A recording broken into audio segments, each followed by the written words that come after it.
मैं आंखों में आंसू लिए खामोशी से अपने कमरे में बैठी थी। मेरा दिल किसी अनदेखे बोझ तले दबा हुआ था और मैं बस अब अपनी जिंदगी को खत्म करने की ख्वाहिश रखती थी। अब जिंदगी में खुशियां ना हो तो शायद ना उम्मीदी इस तरह डेरा डालती है। इंसान को खुदकुशी जैसा अमल भी आसान नजर आता है। कुछ ऐसा ही हाल मेरा भी हो चुका था। मुझे बार बार ऐसे ख्याल आने लगे थे कि मैं अपनी जान दे दूं या फिर सब कुछ छोड़कर किसी दूर वीराने में चली जाऊं। अपने ख्यालों से तंग आकर मैंने अपनी आंखें बंद की और बिस्तर से टेक लगा ली। कुछ ही देर गुजरी थी कि मम्मी की कड़क आवाज से मेरी आंख खुली। वो मेरे सर पर खड़ी थी, कह रही थी, तेरे पापा आने वाले हैं, जल्दी से चाय बना और साथ में रात के खाने की तैयारी शुरू कर दे। मम्मी को ना मेरे आंसुओं की परवाह थी और ना मेरी वीरान जिंदगी की। ऐसा लगता ही नहीं था जैसे वो मेरी सगी माँ हो। उनके लिए मेरी हैसियत सिर्फ नौकरानी जैसी थी। कम से कम मुझे तो ऐसा ही लगता था। मम्मी के जाने के बाद मजबूरन मैं उठकर खड़ी हुई, किचन में जाकर कामों में लग गई। कुछ ही देर बाद मुझे पापा की आवाज सुनाई दी। वो मम्मी के साथ बातों में लगे थे और मम्मी किसी नई नवेली दुल्हन की तरह पापा की हर बात पर खिलखिला रही थी। और इसी बात ने एक दफा फिर मेरा दिल जलाकर राख कर दिया था। मम्मी खुद को अभी तक नई नवेली दुल्हन समझती थी। पापा के आने के वक्त सच संवर के बैठ जाती, सारा वक्त पापा के आगे पीछे घूमती और उसका सारा ध्यान पापा की तरफ रहता। मेरी तो उसे जरा बराबर भी फिक्र नहीं थी। ना इस बात का एहसास था कि मैं अब 28 साल की हो चुकी हूँ और मम्मी की ये सब हरकतें मेरी नजरों में उन्हें और गिरा देती। जब मम्मी ने मेरे सगे बाप को छोड़ा था और दूसरी शादी की थी, उस दिन से मैं अपनी मम्मी को कुछ खास पसंद नहीं करती थी और हर गुजरते साल के साथ मुझे अपनी मम्मी से नफरत होती चली गई। अक्सर मैं सोचती थी कि मेरे सगे बाप में ऐसी कौन सी बुराई थी जो मेरी माँ ने उसे छोड़कर दूसरी शादी की। हमारे घर के हालात भी अच्छे थे, कोई लड़ाई झगड़ा भी नहीं था। पापा तो मम्मी से बहुत मोहब्बत करते थे, उनका बहुत ख्याल भी रखते थे, लेकिन फिर भी पता नहीं क्यों मम्मी ने उन्हें छोड़ दिया। बहुत दफा मैंने इस सवाल का जवाब जानने की कोशिश की, लेकिन मुझे कभी जवाब नहीं मिल सका। आज इतने सालों बाद भी मुझे यह बात बिल्कुल मालूम नहीं थी कि मेरी माँ ने मेरे सगे बाप को क्यों छोड़ा, क्यों मेरा हाथ पकड़कर रात के अंधेरे में वो उस घर से निकल आए जहाँ मैंने अपनी जिंदगी के बहुत खूबसूरत साल गुजारे थे। मेरे घर में मेरा बाप और दादी रहते थे। मेरी माँ ने उन्हें बताए बगैर रात की वीरानी में घर छोड़ दिया और हम यहाँ चले आए। जब मैं इस जगह पहुंची तो सिर्फ 8 साल की थी। मुझे यह जगह बिल्कुल भी पसंद नहीं आई थी। मेरा घर बहुत खूबसूरत और साफ सुथरा था, जबकि यह घर न सिर्फ छोटा था बल्कि यहाँ का माहौल भी कुछ अजीब सा था। इतने सालों में भी मैं इस मोहल्ले के माहौल को समझ नहीं पाई थी। हर वक्त एक अजीब सा शोर शराबा रहता, कहीं से कहकाओं की आवाज सुनाई देती, कहीं से गाने बजाने की। रात के वक्त भी इंसान सुकून से सो नहीं सकता था। यहाँ आने के बाद मुझे अगले दिन पता चला कि मेरी माँ दूसरी शादी कर चुकी है और यही मेरा बाप है। वह दिन मुझे आज भी अच्छी तरह याद था जब मैंने अपने दूसरे पापा को बाप के रूप में देखा था। वह सांवली रंगत का जवान उम्र का आदमी था। उसकी बड़ी बड़ी मूछें उसे बहुत ज्यादा खतरनाक बना रही थी, लेकिन न जाने क्या बात थी कि मेरी मम्मी उसके साथ बहुत ही खुश नजर आ रही थी। जब उस आदमी ने मोहब्बत से पहली दफा मेरे सिर पर हाथ रखा था तो मैं बुरी तरह डर गई थी। मेरी इस हरकत पर मम्मी ने मुझे बहुत बातें सुनाई थी और फिर मुझे डराकर यह बात कही थी कि अब मैं कभी अपने पहले बाप का नाम ना लूं और ना ही उस घर का जिक्र करूं। अब यही मेरी दुनिया है और यही मेरा घर है। आहिस्ता आहिस्ता मेरी माँ ने मुझे इस बात के लिए भी मजबूर किया कि मैं अपने सौतेले बाप को सगे बाप का दर्जा दूं। मेरा सौतेला बाप मेरे साथ अच्छा ही था, उसने कभी कोई बुरा सलूक नहीं किया था, बल्कि मेरा ख्याल ही रखता था। लेकिन फिर भी मैं उसे अपने सगे बाप की जगह नहीं दे पाई थी, क्योंकि मुझे अपने सगे बाप से बेइंतहा मोहब्बत थी। मेरे सगे बाप ने मुझे किसी रानी की तरह बड़ा किया था। जो 8 साल मैंने अपने बाप के साथ गुजारे थे वो अभी तक मेरी यादाश्त में थे। हर वो लम्हा जो मेरा इस घर में गुजरा था वो बहुत खूबसूरत और कीमती था। उस घर का माहौल, वहाँ की बात ही अलग थी। यह जगह तो मुझे कचरे का ढेर मालूम होती थी। यहाँ आने के बाद मम्मी ने मेरे घर से बाहर निकलने और दरवाजे पर खड़े होने पर भी पाबंदी लगा दी थी। मैं हर वक्त घर की चारदीवारी में कैद रहती। मम्मी मुझे तेज आवाज में बात भी ना करने देती, जैसे मैं किसी कैद खाने में हूँ। यहाँ तक कि मेरी पढ़ाई भी छूट गई थी और इस बात का मुझे बहुत अफसोस था। कभी कभार हमारे घर में कुछ अलग अलग किस्म के आदमी आते थे और वो ड्राइंग रूम में बैठकर घंटों मम्मी से बातें करते। उनके आते ही मम्मी मुझे कमरे में बंद करके बाहर से कुंडी लगा दिया करती थी। बहुत दफा मैंने मम्मी से पूछा कि ये कौन लोग हैं। मम्मी हर बार यही कहती कि तेरे पापा के दोस्त हैं। लेकिन हैरत की बात यह थी कि वो लोग उस वक्त आते थे जब मेरा सौतेला बाप घर पर मौजूद भी नहीं होता था। धीरे धीरे मम्मी की हरकतें मुझे बहुत ही अजीब लगने लगी। फिर जब मेरी माँ मुझसे लापरवाह हुई तो मुझे अपना सौतेला बाप खुद ब खुद बुरा लगने लगा। वक्त गुजरने के साथ मुझे अंदाजा हुआ कि मेरी मम्मी ने इस शख्स की खातिर मेरे सगे बाप का घर छोड़ा था। अगर मेरी माँ को इस शख्स का आसरा न होता तो शायद वो कभी रात के अंधेरे में अपने घर की दहलीज न लांघती और हम आज भी मेरे सगे बाप के साथ एक अच्छी और खुशगवार जिंदगी गुजार रहे होते हैं। और इस आग में और तेल उस वक्त पड़ा जब मेरी माँ ने 17 साल की उम्र में मेरे पहले रिश्ते को यह कहकर इनकार कर दिया कि वो मेरी शादी नहीं करना चाहती। यह बात मैंने खुद अपनी कानों से सुनी थी। बहुत कम ही लोग मेरे बारे में जानते थे। जो औरत मम्मी के सामने बैठी थी वो इसी मोहल्ले की रहने वाली थी, जिसने एक दो दफा मुझे घर के कामकाज करते देख लिया था। वह मेरे लिए रिश्ता लेकर आ गई। वह रिश्ता बहुत अच्छा था। मैंने खुद लड़के की तस्वीर देखी थी।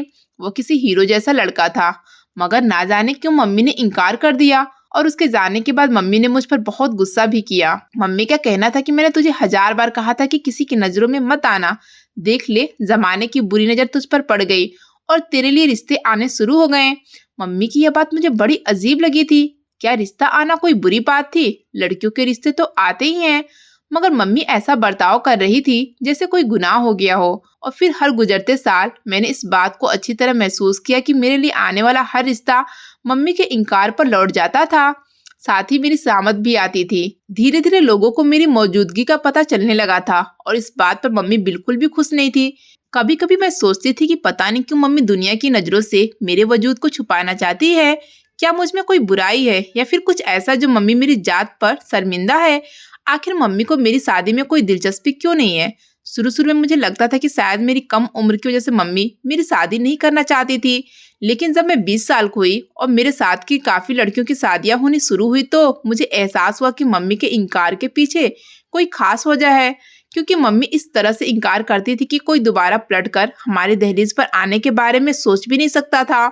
मम्मी रिश्ता लाने वाले को खूब बेइज्जत करके घर से निकाल दी थी। मुझे भी सख्ती से कहती थी कि ऐसे लोगों के सामने आने की कोई जरूरत नहीं है। एक दिन मम्मी की जुबानी मुझे पता चला कि गली में किसी की शादी है। मैंने मम्मी से लड़की की उम्र पूछी तो मम्मी ने बताया कि दुल्हन 18 साल की है। यह बात सुनते ही मेरे दिल में चिंगारी जली और मैंने मम्मी से कहा कि फिर तुम मेरी शादी के बारे में क्यों नहीं सोचती? मेरा इतना कहना था कि मम्मी ने जूती उतारी और मुझे मारना शुरू कर दिया। घर में ऐसा हंगामा खड़ा किया कि मेरी जान निकल गई। मैं 22 साल की हुई तो मुझे यह सब बर्दाश्त ना हुआ। एक रोज मैंने मम्मी से सख्त लहजे में पूछ लिया कि आखिर वो मेरी शादी क्यों नहीं करना चाहती। उन्हें मेरे रिश्ते से क्या मसला है? मैं अब इस घुटन चारदीवारी में नहीं रहना चाहती। मेरी बात पर मम्मी ने एक झन्नाटेदार थप्पड़ मेरे मुंह पर दे मारा। कहने लगी, शर्म नहीं आती? जवान हो रही हो और अपनी माँ के सामने इस तरह जुबान चलाती है। तू अभी शादी के लायक नहीं है। जब तू शादी के लायक हो जाएगी तो खुद तेरे लिए कोई रिश्ता देख लूंगी। फिलहाल इस घर में खामोशी से अपनी जिंदगी गुजार। यह कहकर मम्मी तो अपने कमरे में चली गई थी, लेकिन मैं फूट फूट कर रो पड़ी थी। कुछ देर बाद जब मेरा सौतेला बाप घर में दाखिल हुआ तो मुझे रोता देखकर मेरे पास चला आया। पूछने लगा, संजना क्या बात है? क्यों आंसू बहा रही हो? हमेशा की तरह उसका लहजा अभी भी मेरे साथ बहुत नरम और मोहब्बत वाला था, मगर मुझे अपने सौतेले बाप से और भी नफरत का एहसास हुआ। मैंने गुस्से में कहा कि आपको इस बात से क्या फर्क पड़ता है कि मेरी जिंदगी में क्या चल रहा है? आप तो मेरी माँ के साथ बहुत खुश हैं। वो तो इस उम्र में भी आपके लिए दुल्हन बनी रहती हैं। अभी तो आप लोगों की शादी ही पुरानी नहीं हुई। आप लोगों को मेरा ख्याल कहाँ से आएगा? अगर आप मेरी माँ की जिंदगी में ना आते तो आज मैं अपने सगे बाप के साथ एक अच्छी जिंदगी गुजार रही होती। आज जो कुछ मेरे साथ हो रहा है उसके कसूरवार आप हैं। यह सब कुछ आपकी बदौलत हुआ है। मेरी माँ ने रात के अंधेरे में आपकी वजह से घर छोड़ा था और यह बात मुझे अच्छी तरह मालूम है। और मैं यह भी जान गई हूँ कि यह मोहल्ला किस किस्म के लोगों का है और आपका ताल्लुक कैसे खानदान से है। मेरी इस बात पर मेरे सौतेले बाप का चेहरा एकदम सुर्ख पड़ गया। ऐसा लग रहा था जैसे वो बहुत कुछ बर्दाश्त कर गए हों। उनकी आंखों में नमी घुल गई और फिर वो खामोशी से उठकर चले गए। मुझसे एक लफ्ज भी ना कहा। ना मुझे अपने लफ्जों पर कोई पछतावा था और न अपने रवैये पर कोई अफसोस, क्योंकि मैं जानती थी कि यह मोहल्ला अच्छे और शरीफ लोगों का नहीं है। इतने अरसे में इतना अंदाजा तो मुझे हो ही चुका था। उस दिन से मेरे दिल में एक आग जल उठी। हर लड़की की तरह मेरे दिल में भी अरमान थे कि मेरी शादी हो, मेरी जिंदगी में कोई ऐसा शख्स हो जो मुझसे मोहब्बत करे, मेरा ख्याल रखे, जिसके लिए मैं खास हूँ। इस घर में तो मेरी हैसियत सिर्फ नौकरानी के और कुछ भी नहीं थी और मुझे यह मकाम देने वाली मेरी सगी माँ थी। मैं बहुत रोई धोई, लेकिन फिर भी मेरी माँ पर कोई असर नहीं पड़ा। उसके बाद भी मेरे 2 और रिश्ते आए, लेकिन मेरी माँ ने उन्हें भी इस बार बेइज्जत करके घर से निकाल दिया। मुझ पर पहले से ज्यादा सख्ती होने लगी। मुझे ज्यादातर मम्मी अपने कमरे में बंद रखती या फिर घर के कामों में लगाए रखती और हर वक्त मुझ पर नजर भी रखती। मेरी जिंदगी किसी कैदी जैसी थी। इस बात पर मैंने अपनी माँ से बहुत झगड़ा किया, मगर मेरी माँ की एक ही बात थी कि मुझे दुनिया के बारे में कुछ भी नहीं पता, इसलिए वो मुझ पर सख्ती करती हैं। उनका कहना था कि अभी मैं शादी के काबिल नहीं हुई और जिस दिन मैं इस काबिल हो जाऊंगी वो खुद मुझे विदा कर देंगी। इस तरह साल दर साल गुजरते चले गए और मैं 28 साल की हो गई। अब तो कहीं कहीं मेरे बाल भी सफेद नजर आने लगे थे। मैं हर वक्त डिप्रेशन में रहती। कभी कभी मेरा दिल चाहता था मैं पंखे से लटक कर अपनी जान दे दूं, मगर यह भी मेरे बस में नहीं था। मैं सिर्फ आंसू ही बहा सकती थी, जो मैं इतने सालों से कर रही थी। मेरे अंदर जीने की उम्मीद आहिस्ता आहिस्ता दम तोड़ने लगी। अक्सर तो मैं बेमकसद ही बिस्तर पर पड़ी रहती और बस मेरी आंखों से आंसू बहते रहते। मैं अपनी उम्र से बहुत ज्यादा बड़ी नजर आने लगी थी। शायद यह सब कुछ टेंशन की वजह से था। टेंशन इंसान को वक्त से पहले बूढ़ा कर देती है। और फिर मेरे जैसी लड़की जिसने 4 दीवारी के अंदर घुट घुट के सारी जिंदगी गुजारी हो, उसके लिए जिंदगी सिवाय नर्क के और कुछ नहीं होती। मैं भी उठते बैठते अपनी मौत की दुआएं मांगने लगी। कभी कभी मुझे ख्वाब में अपने सगे बाप का चेहरा दिखाई देता, उनकी मुस्कुराहट दिखाई देती और फिर मैं और भी ज्यादा उदास हो जाती। ऐसी एक रात मैं अपने बाप को ख्वाब में देखकर उठी तो मुझे बहुत प्यास का एहसास हुआ। मैं पानी पीने के लिए कमरे से बाहर निकली तो मेरी माँ के कमरे से बातों की आवाज आ रही थी। इतनी रात गई मेरी माँ किससे बात कर रही थी? यकीनन मेरा सौतेला बाप ही होगा। यह सोचकर मैं उन आवाजों को नजरअंदाज करके आगे बढ़ने लगी, लेकिन मुझे ऐसा महसूस हुआ जैसे वो आवाज मेरे सौतेले बाप की नहीं है बल्कि किसी और की है। इस बात ने मुझे रुकने पर मजबूर कर दिया और फिर मेरी कानों में कुछ ऐसे शब्द पड़े जिन्हें सुनकर मैं हैरान रह गई। मम्मी मेरी शादी की बात कर रही थी। वो कह रही थी कि ये लड़का मेरी बेटी के लिए ठीक है। वैसे भी अब संजना की सही उम्र हो गई है। मैंने इतने साल इसी इंतजार में गुजार दिए कि कब संजना की सही उम्र होगी और मैं उसकी शादी करूंगी। यह वह बात थी जिसने मुझे चौंका दिया। इतने सालों बाद मम्मी को अचानक मेरी शादी का ख्याल कैसे आ गया? ऐसा भी मुझ में क्या बदला था जो मम्मी को लग रहा था कि मेरी शादी की सही उम्र हो गई है? और रात के इस पहर मम्मी के साथ कमरे में कौन मौजूद था जिससे मम्मी मेरी शादी की बात कर रही थी? लेकिन अब आवाजें आना बंद हो चुकी थी। उसके बाद मुझे कोई खास बात सुनाई नहीं दी। मैं पानी पीकर वापस अपने कमरे में आ गई। मुझे अभी भी समझ में नहीं आया था कि मम्मी के साथ कमरे में कौन था, क्योंकि इस घर में तो मेरी माँ और मेरा सौतेला बाप ही रहते थे। जब से मैं इस घर में आई थी हम तीनों के अलावा मैंने किसी को नहीं देखा था। मुझे तो घर से बाहर जाने की इजाजत भी नहीं थी। अलबत्ता इस सोच ने मुझे खुश कर दिया कि कम से कम मेरी माँ को मेरा ख्याल तो आया। फिर अगली सुबह मैं नाश्ता बना रही थी जब मम्मी किचन में मेरे पास आई। कहने लगी, संजना सारे काम छोड़कर तैयार हो जाना। तुझे बहुत शौक है ना शादी करने का, यूँ समझ ले कि आज तेरी शादी है। मम्मी की बात सुनकर मैं हैरान रह गई। फिर रात वाली बात मुझे याद आई। मैंने मम्मी से पूछा कि इतनी अचानक मेरी शादी कैसे हो रही है और किससे हो रही है? मम्मी कहने लगी, अब इतने सवाल जवाब करने की जरूरत नहीं है। शादी से पहले मैं तेरा चेकअप करवाऊंगी, तुझे लेडी डॉक्टर के पास लेकर जाऊंगी और फिर कुछ घंटों के बाद तेरी शादी हो जाएगी। मैंने तेरे लिए तेरे मुताबिक लड़का ढूंढा है, इसलिए तो इतने साल इंतजार किया था ताकि तुझे खूब धूमधाम से विदा करूं। पहले तो मुझे मम्मी की बात पर यकीन नहीं आया, लेकिन जब मम्मी ने मुझे खूबसूरत जोड़ा दिया और उसे पहनकर डॉक्टर के पास चलने को कहा तो मैं खुश हो गई। मैंने मम्मी से पूछा कि क्या चेकअप करवाना जरूरी है? तो मम्मी कहने लगी कि शादी के बाद बहुत से मसले हो जाते हैं, बेहतर यह है कि शादी से पहले सारे टेस्ट करवा लिए जाएं ताकि बाद में कोई मसला ना बने। मैंने खुशी खुशी मम्मी का दिया जोड़ा पहन लिया, उनके साथ घर से निकल गई।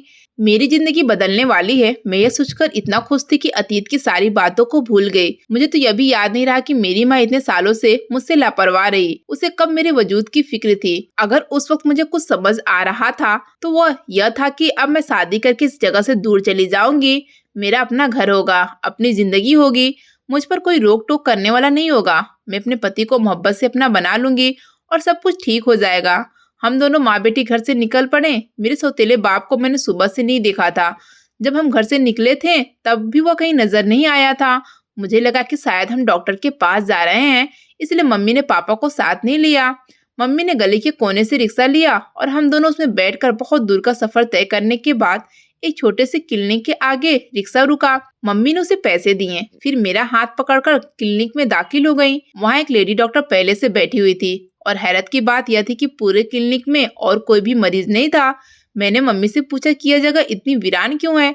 तो मम्मी कहने लगी कि क्लिनिक अभी खुला है, मरीज जरा देर से आते हैं। मैं तुझे जल्दी ले आई थी ताकि शाम से पहले हम फ्री हो जाएं। डॉक्टर ने मुझे एक तरफ बिठा दिया। खुद मम्मी से न जाने क्या बात की कि मम्मी ने मुझे एक स्ट्रेचर पर लेटने के लिए कहा और फिर सख्ती से कहने लगी कि अब 5 घंटे से पहले अपनी आंखें ना खोलना। डॉक्टर तुम्हारा ना सिर्फ चेकअप कर रही हैं बल्कि गोरा होने की दवा भी लगा रही हैं। अगर तुमने आंखें खोली तो तुम हमेशा के लिए अंधी हो जाओगी। तुम्हारे मुंह पर कोई लेप लगाया जाएगा जिससे आंखें खराब होने का डर होता है। ये सुनकर मैं घबरा गई। मम्मी से कहा कि मेरा रंग तो काफी बेहतर है, फिर इस सब की क्या जरूरत है। मम्मी कहने लगी कि शादी से पहले लड़कियों को बहुत कुछ करवाना पड़ता है। मैं तुझे मामूली पार्लर में नहीं लेकर गई बल्कि सीधा एक अच्छी डॉक्टर के पास लेकर आई हूँ ताकि एक ही दफा में तेरी रंगत निखर जाए। मम्मी की बात सुनकर मैं खामोश हो गई। मैं दिन में 4 दफा आईना देखती थी और यह बात अच्छी तरह मालूम थी कि हालात ने मुझे किस तरह मुरझा कर रख दिया था। मेरी स्किन बहुत ज्यादा खराब हो चुकी थी, आंखों के नीचे डार्क सर्कल थे। शायद इसलिए मेरा ट्रीटमेंट करवाना मम्मी ने जरूरी समझा। मैंने आंखें बंद की तो डॉक्टर ने एक पट्टी मेरी आंखों पर बांध दी, फिर मेरे होंठों पर एक टेप लगा दिया। फिर हर तरफ खामोशी हो गई। मैं स्ट्रेचर पर लेटी थी और मुझे स्ट्रेचर से बांध दिया गया था। मैं हिल डुल भी नहीं सकती थी। काफी देर ऐसे गुजर गई। मैं मम्मी को आवाज देना चाहती थी क्योंकि मुझे किसी की मौजूदगी का एहसास नहीं हो रहा था, लेकिन मेरा मुंह तो बंद था, इसलिए मैं मम्मी को आवाज भी नहीं दे सकी। मेरा दिल बुरी तरह घबराने लगा। मैं 5 घंटे इस तरह कैसे गुजार सकती थी, लेकिन मेरे पास इसके सिवा और कोई ऑप्शन भी नहीं था। ना मैं किसी को आवाज दे सकती थी, ना अपनी जगह से हिल सकती थी। धीरे धीरे वक्त गुजर रहा था और तकरीबन पूरे 5 घंटे के बाद मुझे अपने करीब किसी की मौजूदगी का एहसास हुआ और फिर मेरी आंखों और मुंह को खोल दिया गया। वही डॉक्टरनी मेरे सामने खड़ी थी और मुस्कुरा के कह रही थी, कहने लगी, मैंने आपको पूरी तरह बदल दिया है। अब आप खुद भी आईना देखेंगी तो हैरान रह जाएंगी। मैंने आईना देखा तो वाकई खूबसूरत लग रही थी। फिर मम्मी मुझे घर वापस लाई और मेरी शादी कर दिया गया। मेरी शादी किसके साथ हुई थी मैं नहीं जानती थी, बस मैंने खुशी खुशी शादी कर लिया कि कम से कम इस जगह से तो मेरी जान छूटेगी। फिर 2 औरतें मुझे अपने साथ विदा करवा के ले गईं। वो एक बड़ा सा घर था जहाँ एक कमरे में मुझे बिठा दिया गया। कुछ देर बाद जब मेरा पति कमरे में आया तो मैं हैरान रह गई। वो बहुत खूबसूरत सा लड़का था, लेकिन उसकी अगली हरकत ने मुझे डरा कर रख दिया क्योंकि उसने गुलदान उठाकर जोर जोर से मेरे सर पर मारा। मुझे कुछ समझ नहीं आया और फिर वो जोर जोर से हंसने लगा। कुछ देर गुजरी तो मुझे अंदाजा हुआ कि वो एक पागल आदमी है, क्योंकि कभी वो मेरे जेवरात खींचता, कभी कमरे का सामान तोड़ने लगता। मैं हक्का बक्का से कोने में खड़ी थी जब इस शोर शराबे पर एक औरत अंदर आई। फिर उसने बताया कि वो मेरी सास है और उसका बेटा पागल है।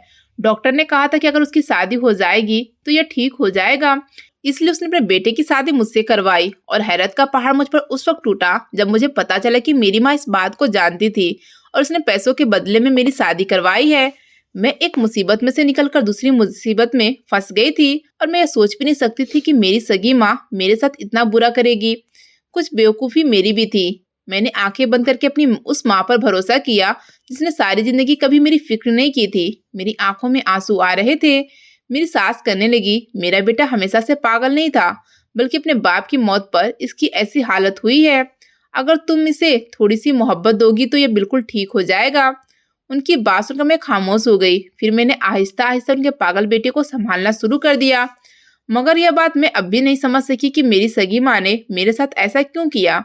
मुझे इस सवाल का जवाब हर हाल में जानना था और मैंने सोच रखा था कि एक दिन मैं जरूर अपनी माँ से पूछूंगी कि उन्होंने मुझसे किस बात का बदला लिया। और फिर दिन महीनों में बदलते चले गए, महीने साल में, और 1 साल की मेहनत रंग लाई। मेरा पति काफी हद तक ठीक हो गया। अपने बाप की अचानक मौत पर उसका दिमाग खराब हुआ था, जो मेरी मोहब्बत और प्यार से बहुत हद तक ठीक हो गया। डॉक्टर से इलाज भी जारी था और डॉक्टर ने यकीन दिलाया था कि जल्द ही वो पूरी तरह ठीक हो जाएगा। मेरी सास भी बहुत अच्छी औरत थी। उन्होंने हर तरह से मेरा ख्याल रखा।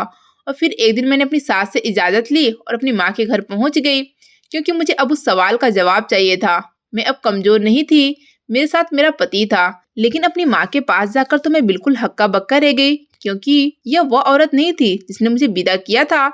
यह तो बिस्तर पर पड़ी कोई 60-70 साल की बूढ़ी औरत मालूम हो रही थी। मुझे देखते मेरी माँ रोने लगी। रोते हुए कहने लगी कि जो कुछ मैंने तुम्हारे साथ किया था वो पलटकर मेरे सामने आ गया। मैंने कई साल तुम्हारे साथ बुरा सलूक किया, क्योंकि मेरे नजदीक तुम सिर्फ एक प्राइज बॉक्स थे जिसे सही वक्त पर खोलना था।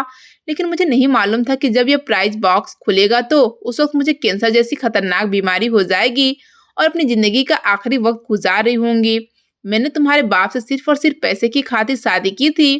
मैं इसी मोहल्ले में पली बड़ी थी और हमेशा से तुम्हारे सौतेले बाप से मोहब्बत करती थी, लेकिन दौलत की खातिर मैं तुम्हारे सगे बाप से शादी करके चली गई और फिर कई साल मैंने तुम्हारे बाप से बहुत पैसा बनाया। फिर एक रात मुझे पता चला कि तुम्हारे बाप ने सारी जायदाद एक खास अंदाज में तुम्हारे नाम की है। जब तुम 25 साल से ज्यादा की हो जाओगी और तुम्हारी शादी हो जाएगी तो वो जायदाद तुम्हारे नाम हो जाएगी, क्योंकि तुम अपने बाप की इकलौती बेटी थी और तुम्हारे बाप ने मुझसे ऐसी मोहब्बत की थी कि मेरे बाद उसने किसी दूसरी औरत को अपनी जिंदगी में शामिल नहीं किया। इसलिए मैंने तुम्हें अपने साथ लिया और वो घर छोड़ दिया, क्योंकि मैं बहुत सारा पैसा हासिल कर चुकी थी और अब मैं अपनी मोहब्बत के साथ रहना चाहती थी। फिर मैंने तुम्हारे सौतेले बाप से शादी कर ली। मुझे पहले भी तुमसे कोई मोहब्बत नहीं थी, मैंने सिर्फ पैसे के लिए पैदा किया था। तुम्हें यहाँ लाने का मकसद भी यही था, इसलिए मैंने तुम्हें दुनिया की नजरों से छुपा कर बड़ा करना शुरू किया, क्योंकि मुझे हर वक्त यह डर लगा रहता था कि कहीं तुम्हारा बाप तुम्हें ढूंढते ढूंढते यहाँ तक ना पहुंच जाए। मेरी हर कोशिश कामयाब होती चली गई। मैं खुशियां मनाती रही। मुझे यह लगता रहा कि कोई मुझसे जीत नहीं सकता। मैंने 28 साल तक तुम्हें इस घर में छुपा के रखा और फिर जब इलाज के नाम पर मैं तुम्हें अस्पताल लेकर गई तो वहाँ डॉक्टर के जरिए इस बात के कागजात बनवाए कि तुम्हारी दिमागी हालत सही नहीं है, तुम्हें कोई बड़ी बीमारी है और इलाज के लिए पैसे चाहिए। तुम्हारी बंधी हुई हालत की तस्वीर खिंचवा कर तुम्हारे बाप को भेजी और वो सारे टेस्ट वगैरह भी तुम्हारे बाप को भेज दी जो मैंने जाली तौर पर बनवाए थे। मुझे बस तुम्हारे हिस्से की जायदाद हासिल करनी थी और मुझे वो जायदाद मिल गई थी जिसके लिए मैंने इतने साल इंतजार किया था। इसलिए एक पागल इंसान को देखकर तुम्हारी शादी कर दी ताकि तुमसे हमेशा के लिए मेरी जान छूट जाए। मगर किस्मत देखो, इतनी जायदाद हासिल करने के बाद भी मुझे पता चला कि मुझे कैंसर है। अब यह जायदाद मेरे किसी काम की नहीं है, क्योंकि मेरा इलाज नहीं हो सकता। मेरा दूसरा पति नेक है, वो हमेशा मुझे बुराई के रास्ते से रोकता रहा। उसे तो तुमसे भी सच्ची मोहब्बत है, लेकिन मैंने उसे कभी भी तुम्हारे हक में बोलने नहीं दिया और ना कभी उसकी बात मानी। उसे भी अपना गुलाम समझा और इसका नतीजा यह निकला कि आज मैं भुगत रही हूँ। तुम अपनी शादीशुदा जिंदगी में खुश हो, लेकिन मैं सब कुछ हासिल करके भी नाकाम हूँ। मेरी माँ ने कुछ कागजात मेरी तरफ बढ़ाए, कहने लगी यह वह सारी जायदाद है जो तुम्हारी है। अब मैं इस सब को रख कर भी कुछ नहीं कर सकती, क्योंकि मेरे पास सिर्फ और सिर्फ जिंदगी के कुछ दिन बाकी है। यह कहकर मेरी माँ ने हाथ जोड़कर मुझसे माफी मांगी और मैं बुत बनी खड़ी रह गई। माँ तो माँ होती है, इसलिए मैंने अपनी माँ को माफ कर दिया था। मेरा पति मेरे साथ था और वह बहुत अच्छा था। मेरे लिए यही बहुत था। अलबत्ता मैंने अपने बाप का पता मालूम किया और अपने सगे बाप से मिलने के लिए गई। मुझे देखकर मेरा बाप बहुत खुश हुआ था। सारी हकीकत जानकर मेरे सगे बाप को बहुत अफसोस हुआ था, क्योंकि उन्हें सच में मेरी माँ से बहुत मोहब्बत थी। लेकिन मेरी माँ ने अपने पैरों पर खुद कुल्हाड़ी मारी थी। मेरी जिंदगी के कई साल बर्बाद किए थे। उनके लालच ने उन्हें कहीं का नहीं छोड़ा था। कुछ दिनों के बाद मेरी माँ का देहांत हो गया। मैं अपने ससुराल में खुश हूँ, अच्छी जिंदगी गुजार रही हूँ, लेकिन कभी कभी मैं सोचती हूँ कि क्या कोई सगी माँ दौलत के लालच में इतना गिर सकती है? क्या कोई माँ अपनी ही बेटी के साथ ऐसा सलूक कर सकती है? क्या आप लोगों ने ऐसी माँ देखी है जो अपनी पहली मोहब्बत और दौलत की खातिर अपनी सगी औलाद को नजरअंदाज कर दे और उसकी जिंदगी को नर्क बना दे? कमेंट में जरूर बताइएगा।